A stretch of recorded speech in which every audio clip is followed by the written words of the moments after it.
Hello， 大家好，我是 No 哥，今天跟大家分享 V1 版本第2周的強度排行榜。當前版本最多人使用的超級阿婆索魯 EX 搭配達克萊伊和花舞鳥的這套牌組是最多人玩的，但在本周的比賽裡面，他沒有打出亮眼的成績哦。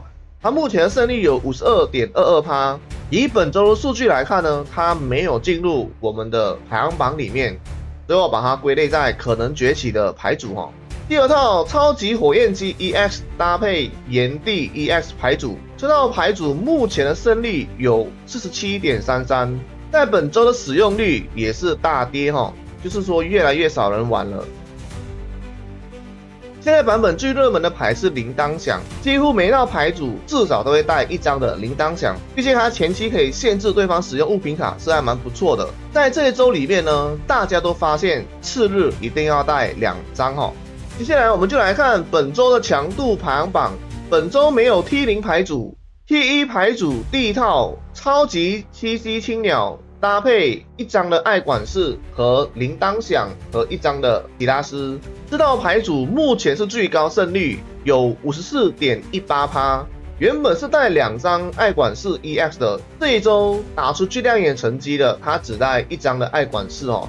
這套牌組前期我們可以用鈴鐺響去限制對方的物品卡，或是用提拉斯去補這個傷害，之後我們再用超級 7C 青鳥 EX 呢去收尾就 OK 了。這套牌組的穩定性還是蠻高的。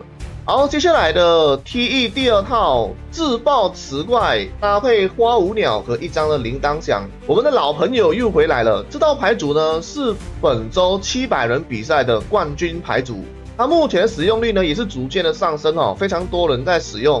它目前的勝率有 53.33%， 非常的高。這裡是有帶了2張的模仿少女哦，畢竟有時候自爆磁怪還是會卡手的。2張模仿少女呢，可以讓我們更順利的去進化出我們的自爆磁怪哈。那這套牌組是我們老朋友就不多說啦，強勢還是非常的強啊。花舞鳥可以吊打所有的 EX 或超級 EX 牌組，自爆磁怪本身的強度也是非常的高，所以這套牌組呢真的是還蠻強的哈。老朋友又見面了。好，接下來的 T1 第3套牌組是超級火焰雞 EX 搭配龍蟻獸。這套牌組目前的勝率有 52.57%。這套牌組遇到花舞鳥的時候，我們除了超級火焰雞 EX 可以去灼傷它之外，我們也可以使用力撞擊2顆能量打50，或者是說我們也可以使用龍蟻獸基礎寶可夢80血1顆能量，對對方一隻備戰寶可夢造成30點的傷害。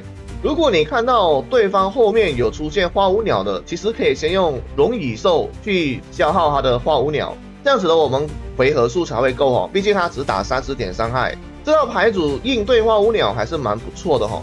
這裡只帶了1張的火補丁。接下來 T1 牌組第4套水軍 EX 牌組搭配1張的甲賀忍蛙 EX 和2張的甲賀忍蛙，還有1張的奇拉蒂娜 EX。這套牌組目前的勝率有 52.54%。前期水軍戰場可以抽牌或打傷害，後面我們可以使用甲賀忍蛙 EX 來收尾，或者是用甲賀忍蛙的手裡劍呢去消耗對方，甚至用奇拉蒂娜來收尾也是可以的哦。這裡是使用了2張的次日和2張的豬背，2張豬背讓我們的續航能力可以得到提升哦，所以是還蠻不錯的。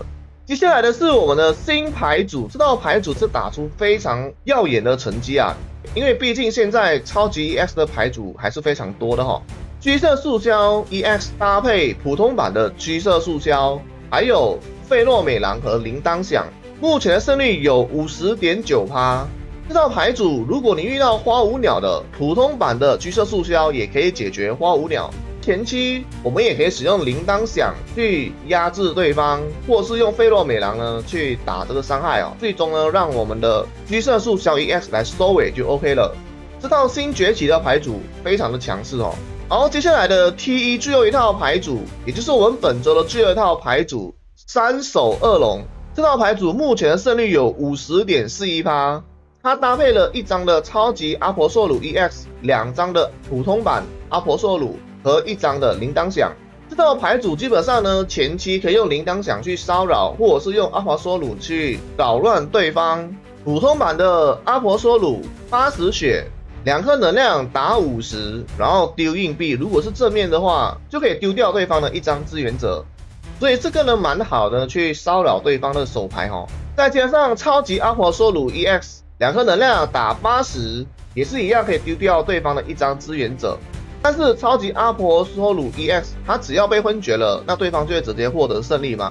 所以我們在前期不是很必要的情況之下呢，其實我們用普通版的阿婆索魯也是可以的。畢竟我們的關鍵牌是3手惡龍哦，3手惡龍3顆能量可以幫我們打出130的高傷。